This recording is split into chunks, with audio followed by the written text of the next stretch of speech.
Wake Up with Patti Katter. I love the show. I never miss an episode. It's the best. I turn it on and turn it up.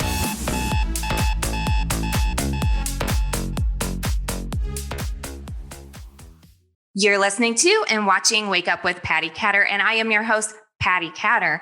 Today, I have some very special guests on the show. My friend Hank Barbe is on the show, along with Justin Roberts. Hello, how are you guys? Great. This is cool. It's good to see you. Good to see you. I haven't seen you forever, Hank. 2017, right? And yes. In Hollywood. Yeah, it was a fun trip. I want to go back. Yeah, me too. So Hank is a military veteran, and I'm going to let him tell you about his experience. Justin is as well. Hank is with the band. It's called Three Beards. It's amazing. If you don't know about it, go check it out. It's so fun. And he's going to talk a little bit about that too. And Justin, he served in the Army. Hank was in both the Marines and in the Army, right, Hank? Yep. And so we're going to go ahead and I'm going to have Hank talk first since I know him the best. And then we're going to jump in and get to know Justin really well. All right. My name's Hank Barbe. I'm from Texas. I was in the Marines for 4 years. And then a recruiter talked me into joining the Army. And I think I was in the Army for like 8 or 9 years before I got hurt and retired. I got out. I was a teacher for a while. I taught special education. I was a football coach for a while.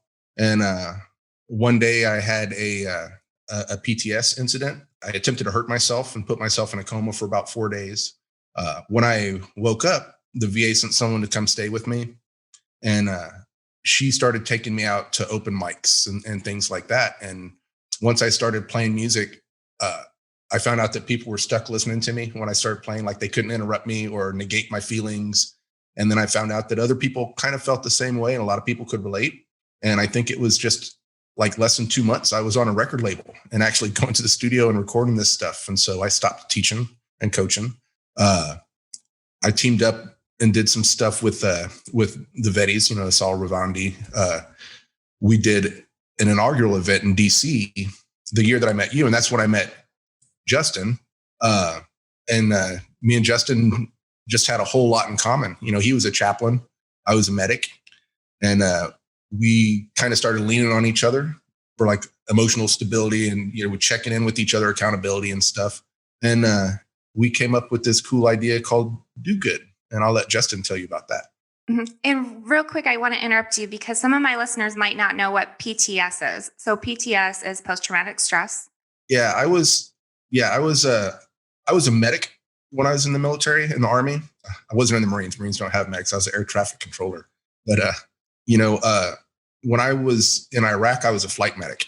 And during the initial invasion, there wasn't any ground. There wasn't really any ground ambulance, CASEVAC stuff. And so whenever people had to go to, there was no way to send an ambulance out to get them. We had to go pick them up in our helicopters. And so it was just a lot of trauma. And it's hard to shake that stuff when you get back because you don't think that people are actually capable of that sort of thing until you see it. And then it's just like, so yeah, PTS, post-traumatic stress. Thank you for explaining that. And Justin, could you explain how, in your words, a little bit about yourself and how you met Hank? Yeah. So I'm a former Army chaplain. I was in the 101st and deployed to Kunar province, Afghanistan. Chaplains are not allowed to carry weapons, so I was given permission to carry a camera. And I went out with every single platoon on a patrol at least, and then I was near the front during major operations. That was actually from one of my first sergeants. I asked him how I should go about the deployment, and he's like, if you really want to connect with the guys, you need to go out with them. And for us at the time, in 2009, we were the most suicidal battalion in the Army. And I suicide my second day on the job, another a week later, then another and another. And weekly suicide attempts or gestures every single week for the first 6 months I was there. So connecting wasn't just like an optional thing or a nice thing, that it was critical to saving lives. And so connecting was my number one priority. And so that meant going outside the wire and being in the combat. But while I was out there, my second master's is actually in media arts and communications. And so when I wasn't doing the chaplain stuff, I was trying to capture some of the moments. And the goal was to try to make sure that it's remembered. These are my friends, and I didn't want people to forget. So I wound up putting together a film called No Greater Love from the footage that, I shot while I was out there. And we released that theatrically. It screened at the White House before Congress, went out to theaters, did a film festival circuit. And then I was asked to go to the Vettys to do the invocation.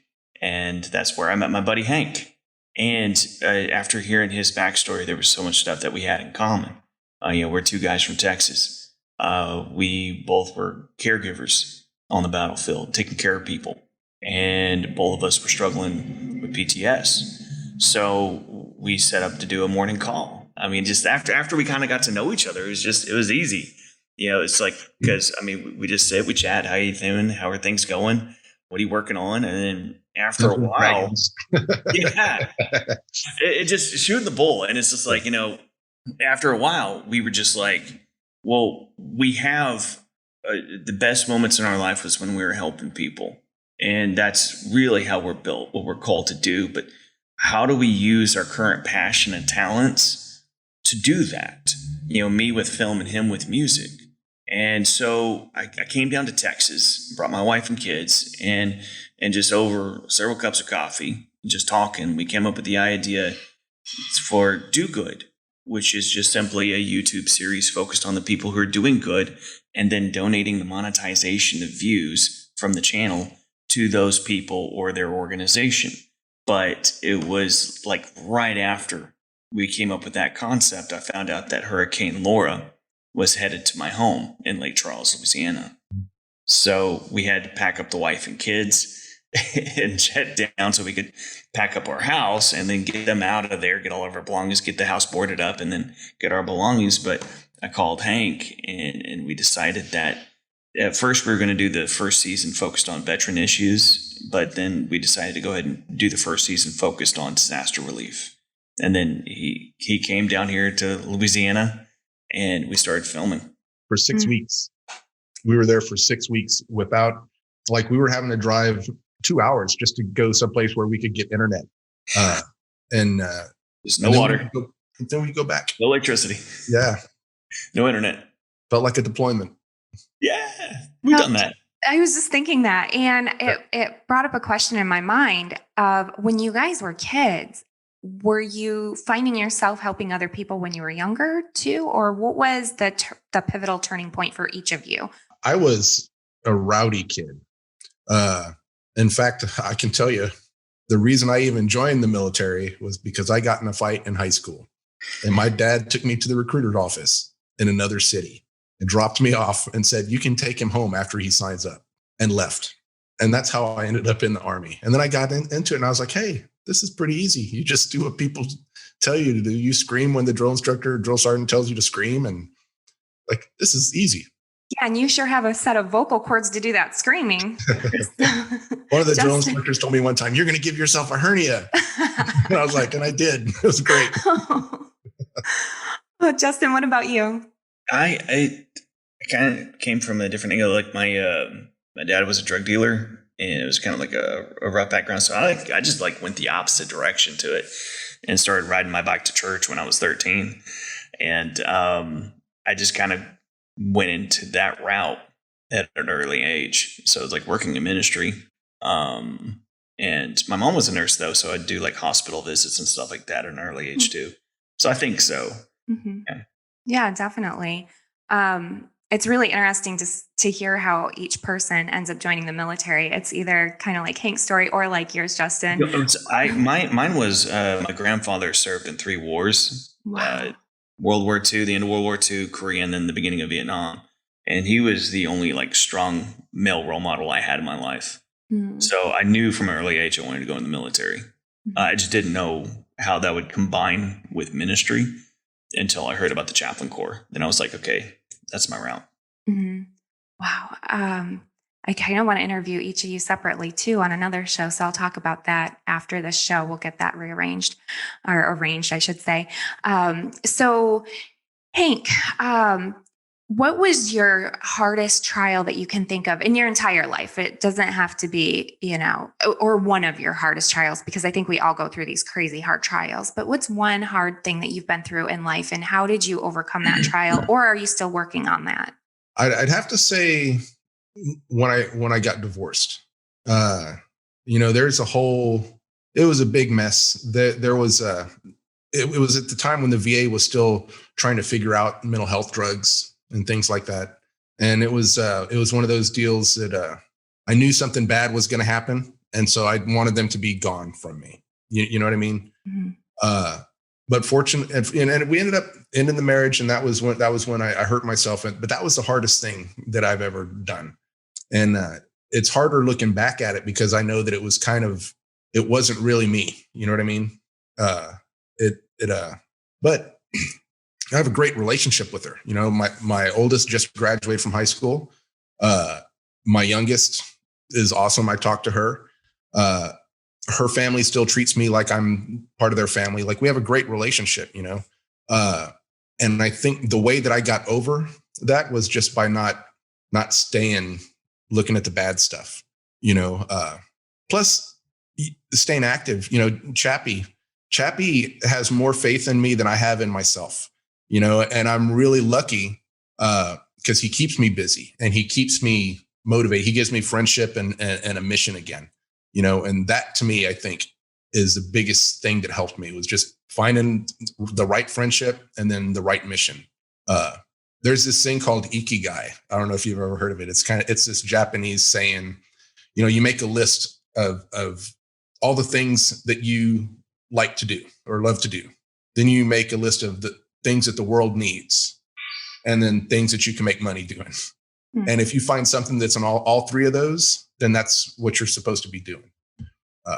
And Chappie's kind of led me to that.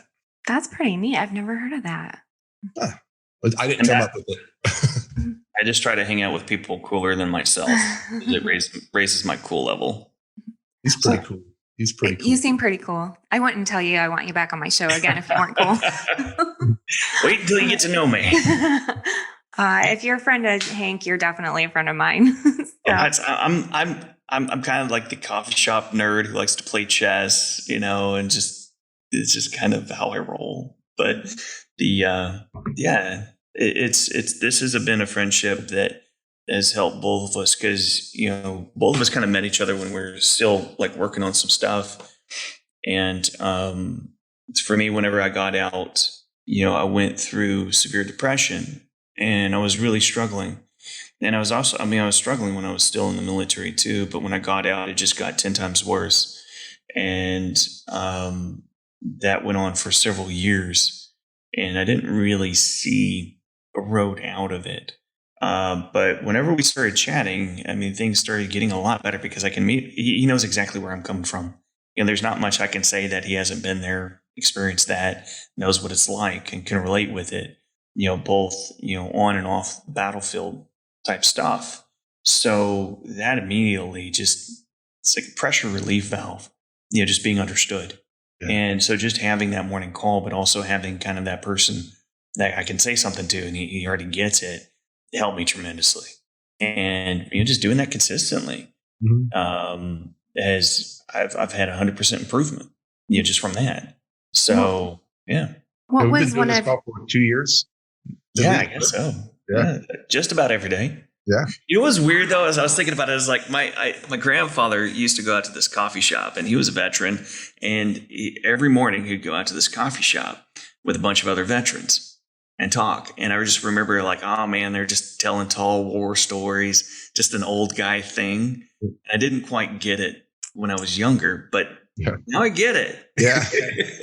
They have like the big old billboard caps in a small Texas cafe, just sitting there just talking about stuff. And I was like, they were doing it too. Yeah, we have a group like that, some World War II vets and some other eras of veterans. They meet at our Bob Evans in Florida. Many of the Bob Evans have meetings on Thursday mornings. You just pop in and there's a bunch of old veterans having breakfast together. That's awesome. So, pretty cool. So Justin, what was one of your hardest trials in life, and how have you overcome that? I I think it was, when I came out of the military, like there's been several different times in my life that was somewhat of a struggle, but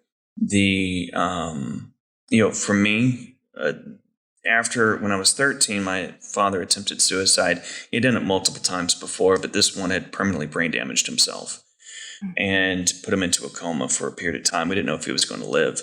And I became suicidal after that. I was just like, if this is all there is to this life, I went through a lot of abuse, a lot of struggles. There's not much more for me. And if this is his route, it seems like a route I could take too. But that's when, before he had left town, he got a local church to give me a Bible because I think he kind of figured that was something good. And I started going through the Bible. And that's when I had accepted Christ. That's how I became a Christian. It was a road between suicide or that, and I chose that. It gave me hope. But when I got out of the military, I was struggling and I sank really, really deep, and I didn't know how to get out of that. But for me, what it was is just communicating and connecting again. The struggle with depression and suicide is often you just don't see a way out of the pain. You don't see, you're isolated with it. You feel alone with it. And it doesn't feel like it's ever going to end. That's the dangerous point, is when it feels like it's never going to end. And you're just like, oh, well, yeah, I just want to get out of the pain. Yeah. It's not like you necessarily want to die. It's just you don't want to hurt anymore. So, but for me, what worked was connecting with my wife on it, real talking, and connecting with Hank, having a friend. And that over time, just really fixed it for me and gave me a lot more hope. So, yeah. I think too that obviously I've never been in your situations. I've never been to combat. I've never been anything like that. My husband's the military veteran, not me.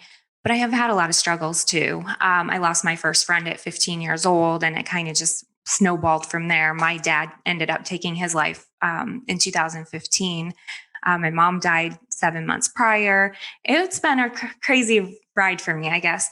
But one of the things that has always helped me is doing good for other people. It always lets you see that you're not alone in this crazy world, and that other people are struggling. And a lot of times, a lot of people have it so much worse. So I want to talk a little bit about your show called The Do Good Army. And Justin, you had talked about, you have a company, it's called Echo Bravo Productions. You made the movie No Greater Love. And I want to know, how did you guys come together on making this movie? And it is a YouTube series right now. I am hoping that it goes bigger than that, though, because I this morning did some watching and learning, and I think it has so much potential, and it's already reaching great people, but I think that you're just going to reach so many more people. Awesome. So how did you guys come together for the movie, or the series? The Do Good is really just our friendship on camera. I mean, that's it. It's like there's not much more to it. It's, us hanging out and talking with people. When we started talking about what do we want to do and how we can use our talents to make an impact again, then that's how Do Good was born. So it's really just a show between me and Hank, focused on how can spotlighting the people who are doing incredible things, people who really make an impression on our hearts, and then trying to connect them with the audience all across the world. So that way the audience can make a difference. But, because of COVID, a lot of people are financially impacted. They don't have the means necessarily to donate. So that was the question we were trying to figure out. I was like, well, how can they still make a difference? And so that's why we decided, well, we'll donate the monetization of views to the person or the charity. So that way, just by watching and sharing, the audience can still make a difference. And that's how Do Good was born. That's amazing. So have you nonprofited, or are you a nonprofit now? Or no, it's like we didn't want to become yet another nonprofit asking for funds. So what we did is we partnered with our local United Way, Southwest Louisiana, and we're getting, once monetization sets up, we're not too far away from that, but we're still not there. Once it gets set up, then it goes directly from YouTube to that organization, and from that organization to the charity. So that way it just bypasses us altogether. And we're not good at math. And so it's just better that way.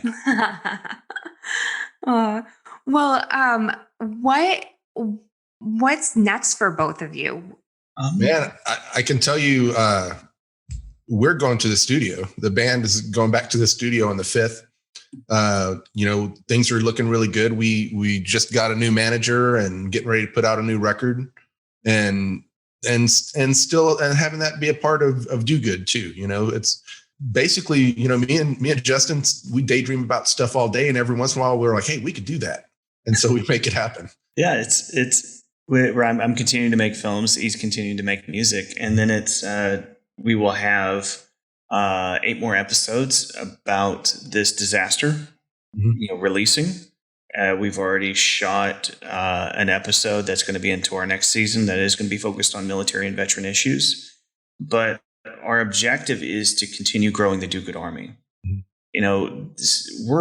Everybody is connected in with social media, practically 99% of the population. What we're trying to do is figure out how we can leverage that for social change to make a difference without requiring a lot of effort or energy on the viewer's part. Just by watching and sharing, you can make a radical difference, for natural disasters, for veteran issues, and whatever the other social issue that we need to tackle. So our goal is we're not going to get political because there is already too big of a political divide. We need to figure out how to unite the country. And one of the things we can unite the country on are these issues. But instead of just pushing out rhetoric, we're going to take action and allow them to, just by watching, be a part of the change. So that's what Do Good is about. It's trying to actually make a difference. Do good for those who do good. Right? Yeah. So if people go to your website, dogoodarmy.com, is there a way that just regular people can kind of sponsor the show? Do you have anything that they can click just to sponsor it? Not yet. It's like we're going to set up a Patreon and some of those things that want to support the mission. And you can order t-shirts. Yeah, ordering t-shirts. Okay. What we're going to do is we're going to have just a line of merch that will go to the Do Good team, and then the rest of it's going to go straight to the charities. And we'll come up with a different type of merch for each organization that we cover. But right now we're more focused on just getting the message out there, having people share it, like it, subscribe, and that's how you join the Army. Right. The Do Good Army. The Do Good Army. The other one, not the other one. Yeah, don't join the other one right now. Are the shirts on the website right now? Yes. Excellent. Okay, excellent. All right. So everybody, I want to encourage you to go to dogoodarmy.com. And then would each of you please share your social media? Sure. You can follow my band, 3 Beards, on Instagram, Twitter, Facebook. And then if you want to just follow me, I just started my own. Now that I don't have to do the band stuff anymore, I started my own Instagram thing. That's fun. So Hank Barbe, you'll see my smiling mug. Yeah, and Do Good Army on Facebook. Like us, share us, subscribe us. And I think you can also find us on Instagram and all of those other wonderful places. And I think I have a personal Instagram, but I don't know the name of it. It's Justin Roberts. It's got his picture on it. I saw it. I added him the other day. Instagram's my new thing, man. I added him too. I like Instagram also. I like it a lot better than Facebook lately, just personal reasons. But that's amazing. And anybody who is online looking at the show page, you'll see all of their links in my show notes. Anybody watching, obviously it's on the screen right now. And if anybody wants to be connected with Do Good Army and you're having a hard time for any reason, I don't know, maybe you send the contact form and it doesn't go through, don't complain about it. Just get a hold of me and I'll hook you up with these 2. Oh, and let me plug one last thing. Is you got to hear Hank's music on Spotify. It's amazing. It's phenomenal. It's going to rock your world and it's going to inspire you. So go check out 3 Beards on Spotify. I really love his music. Those of you who know me know that I'm not huge into country, but it's fun. It's kind of country, kind of pop, kind of rock, kind of just cool, right? Right on. I love it. Oh, man. All right. Well, thank you both for being on the show. And thank you, everybody, for listening. Make sure you tune in every Friday for the newest episode. And I'm going to be talking with Justin and Hank after the show to see if I can interview each of them individually for my month of July Independence series. So thank you all and have an amazing rest of your day.